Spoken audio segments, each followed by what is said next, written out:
Been a long time since I filmed a video, but I have been working behind the scenes on something super special that has been taking away a lot of time and energy. However, it is finally launched, it's out in the world, and I couldn't be more excited and proud of the final result. Some of you might already know this, but I did partner up with a designer, my dear friend Oz from Maison de la, and together we created Le Bureau, which is a template shop for creative people and brands. We just launched our very first product, which is a Notion Workspace template for brand and web designer. In this video, I will share my top 5 favorite Notion features while showing you some snippets of the newly launched template. So number 1 has to be buttons and automation. These are somehow similar because you can technically use them pretty much for these actions. There are certain actions where I still want to have a little bit of control and some that should happen automatically. So I do use buttons mostly for those actions where I want to have that control. So for example, onboarding a new client in just one click. So if I go to my CRM database, and let's say this client has booked a project with me and the start date of the project is, let's say, August 4, and service booked is brand and web design, I can simply use one onboard button to create a new project page, to create a new client portal page, and also to change status from, let's say, discovery to booked.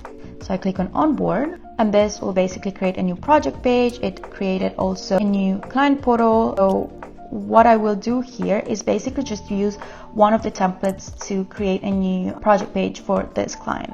Another thing that I use buttons for is, for example, generating a list of milestones and tasks for a project with pre-populated dates, assignees property. So for instance, in this project page, I can click on milestone and task, and this, based on the project start date, it will automatically calculate the milestones dates. It will automatically assign tasks to the person that's in charge of those tasks.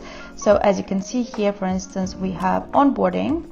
And when we open this, we have the project date automatically calculated. We have the project tasks automatically assigned to a specific person and the dates calculated. Another way I use buttons is, for instance, when I want to sign off a specific project. So if I want to archive this project, I will click on done here, and all tasks will be marked as done. Project status will be changed to complete, and also the client portal will be archived as well. So I click on done, and then as you can see, project is set to done and all milestones are completed, as well as all project tasks. Another way I like to use buttons is adding new pages using specific templates. So as you can see here, I have a button for each individual service. So it's using a specific template for projects, and the same thing happens for client portals. If I want to create a new portal using the brand and web template, I can click on this button, and then I have one for each individual project. And another way I like to use buttons is, for example, for generating a list of metrics. These metrics are the same each month, so instead of having to type them in manually, which will probably take me, I don't know, from 10 to 20 minutes, I can simply just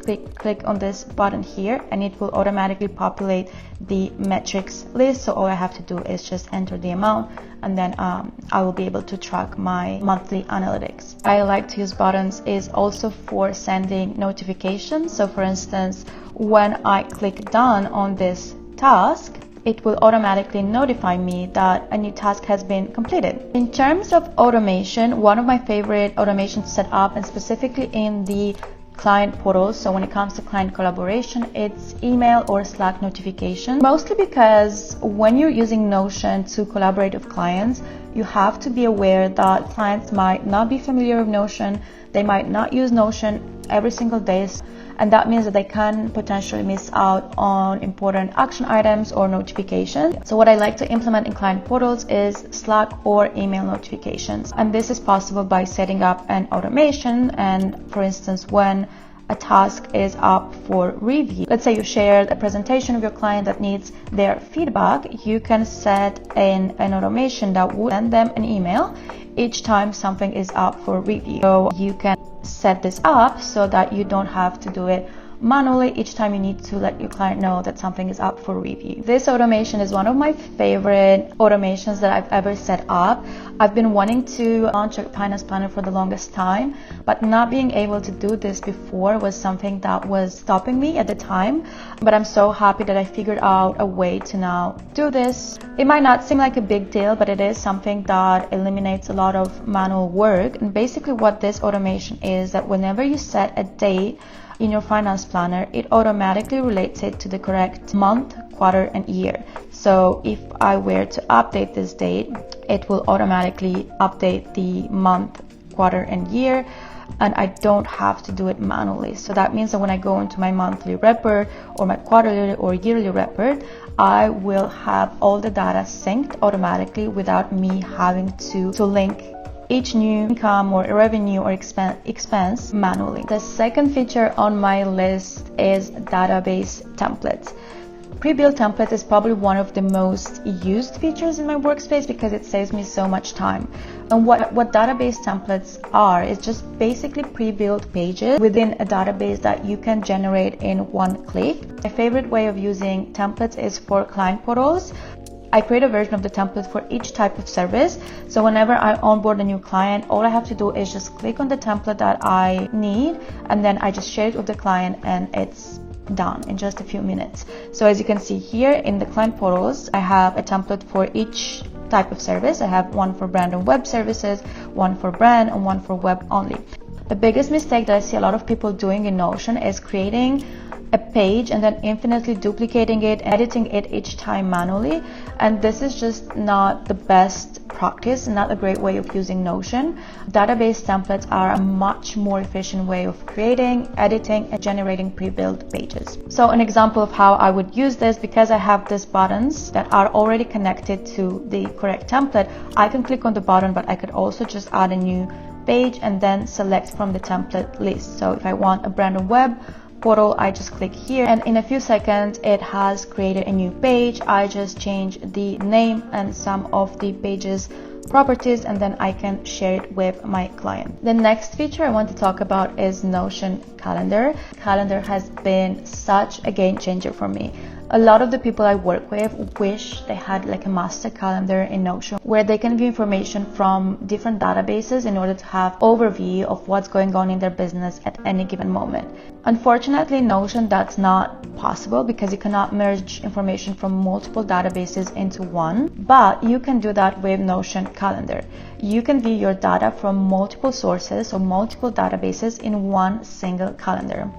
And what's great about it is that if you connect with your Gmail address or iCloud address, you will also have all of the events that you have in your, let's say, Google Calendar in there. So you will not only have all of your databases information in one place, but also any meetings, appointments, events that are coming in from your Google address. So basically you can add any database that you have in Notion to it. What I often like to do is, for example, having my project timeline. So I oftentimes like to sync the project calendar, having your tasks deadlines, having your subscriptions so you know exactly the due date for any upcoming subscription, having your invoices as well so you know the dates that you will have a new payment coming in, your content planners so you know exactly what gets posted. You can basically just view everything in one place, which is, in my opinion, a very great way of understanding, for instance, your capacity, when you can take on more client work, upcoming payments or upcoming invoices. And what I like about this is also that this is something that has been recently introduced, is that now you can change status from Notion Calendar. So you don't necessarily need to go back into the Notion app to update a task's status or to change something from to do to in progress or anything like that. Besides that, what I like about Notion Calendar is that it allows me to use it for scheduling events as well. So it has actually allowed me to remove another app from my tech stack because I can use it for scheduling my meetings as well. What I love most about this is that whenever you have a meeting on your calendar, you can actually connect it directly to a Notion page and automatically transcribe and have all of your meeting notes and summary in one place. This actually brings us to my next favorite feature, which is AI meeting notes. This is a recent feature that got released, but it has been pretty life-changing to me. It has allowed me once again to remove another app from my tech stack and have all info synced and centralized in one place. And what this feature does, basically, it transcribes your meetings and then summarizes everything by creating bullet points, action items. What's unfortunate about this is that you do need to be at least on the business plan in order to have this feature. But honestly, with all the apps that I was able to remove and cancel subscriptions for, this was definitely worth it for me. It has added like 10 extra euros per month. In my case, it was definitely worth it. And the last feature I want to mention today is charts. I do think charts have had a big impact in the way I use Notion because it has made data tracking so much easier.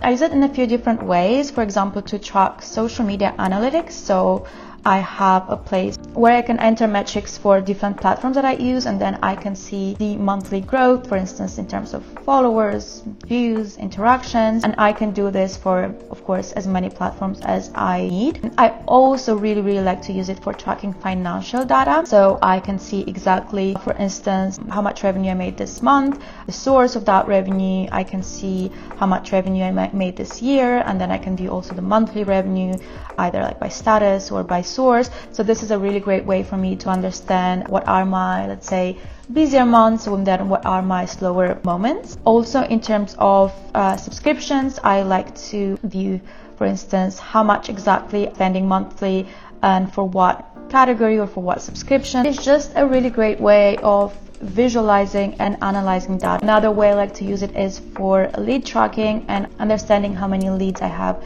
each month, where they're coming from, what service they're interested in. It just generally helps with decision making as well as building strategy. I hope this information was helpful. Most of the clients that come to me have a common issue, and that's not knowing what is possible in Notion or not using Notion to its fullest potential. And this is oftentimes indeed the case.